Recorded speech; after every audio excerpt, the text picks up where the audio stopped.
คนสบายดีนะจ๊ะทุกคนวันนี้เฮากับสิออกไปหา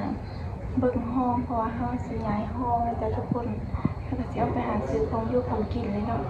เพราะว่าอยู่นี่เฮาเป็นยังวะมันอึดอัดนะทุกคนเฮากับสิออกไปหาห้องใหม่นะทุกคนแต่ตอนนี้เฮาก็ลงมาท่าเขานั่งพิมพ์อยู่รุมนะทุกคนเพราะว่าเฮาสิไปข้างนอกพุ่นเลยเนาะไปห้าไปแล้วหอบหนึ่งทุกคนแล้วห้าสิไปF2เพราะว่าเพิ่นท่าคือเจ้าของเพิ่นมานะคะจังเปลี่ยนเอาไปเบิ่งอีกหอบสองเนาะตอนนี้ก็จะออกไปกับข่าวน้ำพึ่ง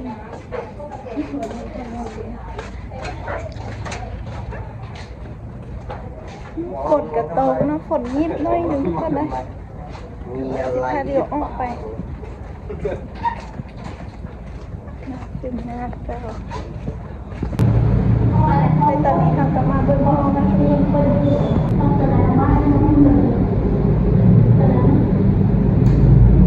ไปเบิ่งนะมองไม่เจอห้องนี้ห้องนี้ก็ใหญ่ห้องนี้ก็ได้นะเจ้าเนาะมองกว้างทุกคนคือนั่นมีวิวสวยเลยเจรจากันตกลงว่าเอาทุกคนแต่ห้าสิถามเมื่อค่าเมื่อวะค่าห้องเอา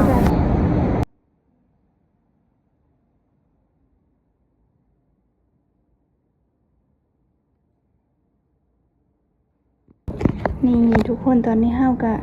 เก็บเครื่องเก็บของย้ายห้องแล้วเนาะทุกคนท่านได้แล้วเนาะเก็บแล้วทุกคนบัดนี้เนี่ยห้าสิพาเดียวย้ายออกไปอยู่บนอื่นแล้วอยู่บนนี้มันยากเพื่อเดี๋ยวเก็บเครื่องแล้วละนี่ทุกคนวันนี้ค่ะผูกหม้อแห้แต่กระโปงไปเลยเนาะเฉินสองมากค่ะวันนี้50ย้ายไปอยู่ทางหน้าซอยบนทุกคนบนทางเข้าซอยบนที่ข้างขึ้นตะวันเนี่ยทุกคนเพราะว่าอยู่นี่มันยากมันอึดอัดนะทุกคนโอ้จูจีวันนี้ห้าไปที่ไปกับไปซ้ำคำนะทุกคนตอนนี้กะ5 โมงแรกเลยเดินไปเลยไปทุกคนตอนนี้ห้ากันย้ายมากหอดเลยทุกคนว้าหอนขนาดเลยทุกคนเลยหยุดสั่นตึกสุดท้ายแล้วจ้ะทุกคนโคตรเลยหอนกันเลยนะขนาดเลยทุกคนนี่หยุดสั่นสุดท้ายคนสั่นซี่ขึ้นมาจะบันไดกับเมยเอาเคิงมาอีกตอนนี้ค่อยน่าไปได้กลับไปนะเพราะว่าเคิงห้องค่อยไม่ได้ไหล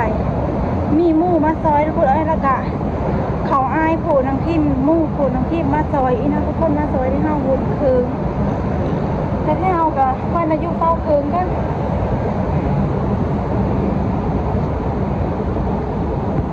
อันนี้นะคือเคิงนางพิมทุกคนเคิงนางพิมนั่นลายอันนั้นน่ะคือเคิงที่ค่อยอันนี้ก็เป็นเคิงนางพิมอยู่อันนี้เคิงนางพิมอันนั้นเคิงที่ค่อยเดี๋ยวค่อยมือทุกคนเลยถ้าเขาอีกจักน้อยเนาะแล้วห้าสิมาเว้านะทุกคนที่ห้าย้ายออกกับพ่อวาห่อที่ห้าอยู่มันน่ะซักผ้ากับเว้าซักน้อยซักหลายกับเว้าห้าซักหลายกับถามว่าทำไมไม่เอาไปปั่นตู้ทำไมไม่ไปปั่นเครื่องค่าน้ำค่าไฟที่ค่อยกระเสแล้วเนาะทุกคนแล้วก็ยังซักเคิงก็ยังเว้าอยู่ตาเคิงแล้วก็ตาเคิงตาผ้าก็เว้าวอตาแนวนั้นละวอตาแนวนี้จูจี้จุกจิกน้ำทุกเลิงทุกอย่างแม้แต่ตากางเกงในก็ยังสดบนไหวนะจ๊ะทุกคนค่อยละอึดอัดแห้งค่อยละย้ายมาอยู่นี่นะคือสิละสบายใจอยู่หันนะเฮ็ดอยู่เฮ็ดกินก็มีได้ค่อยนะยักประหยัดเงินย้อนว่ามาอยู่ห้องสาวเข้าซื้อเนาะยักประหยัดเงินแต่ว่าเฮ็ดอยู่เฮ็ดกินก็บ่ได้ถ้าว่าอยากเฮ็ดอยู่เฮ็ดกินเนาะพอได้ประหยัดเงินไปอีกจักหน่อยคันอันเฮาเฮ็ดกินก็เว้าเก็บค่าไฟเฮาเพิ่มขึ้นอีกแล้วก็จ่ายค่าห้องแต่ละเดือนก็บ่มีบินน้ำบ่มีบินไฟมีแต่เบาเอาอะนะทุกคนเลยเบาเอาหมดนะเนี่ยได้จ้ะเราเบาเอาเองนะคะนำค่าไฟค่าห้องกับแคบๆน้อยๆคือค่อยเคยถ่ายให้เบิ่งได้ทุกคนเลย เดือนละ3,000นะคะคอยมาอยู่นี่น่ะค่าห้องอะเดือน3,500ค่าไฟนะโหละ100ตกอยู่3,700เนาะค่าน้ำนะโหละ100บ้านนี้กับค่าไฟก็ขึ้นกับห้องใสนี่นะทุกคนห้องที่เฮามาอยู่กะกว้างเลยทุกคนเลยห้องน้ำก็สะอาดเนาะห้องน้ำก็สะอาดห้องก็กว้างเลยทุกคนเลย3,500เนาะนี่50กว่า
ใช่พี่น้อง อันนี้ก็หามตู้เย็นเนาะแหละแล้วทุกคนนี่หามตั้งแต่บนมายุขึ้นมาตันซี่ทุกคนเลย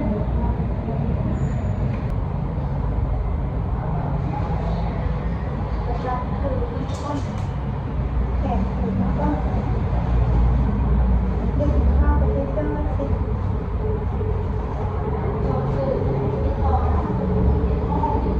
โยเอาก็เธอก็ไปก็เคยทานในอัลต้าทานได้เลยด้วยซ้ำ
ร้อยนี่ทุกคนว้าวนี่จ้ะแต่นี้ห้องเขาก็จะแล้วนะทุกคนนี่ห้องใหม่คักอยู่เลยทุกคนเลย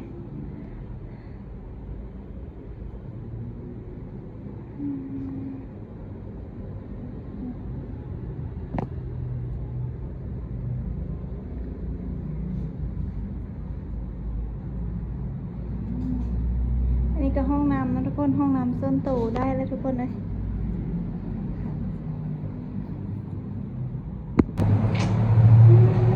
วันนี้เรามาอยู่ห้องใหม่คืนแรกนะทุกคน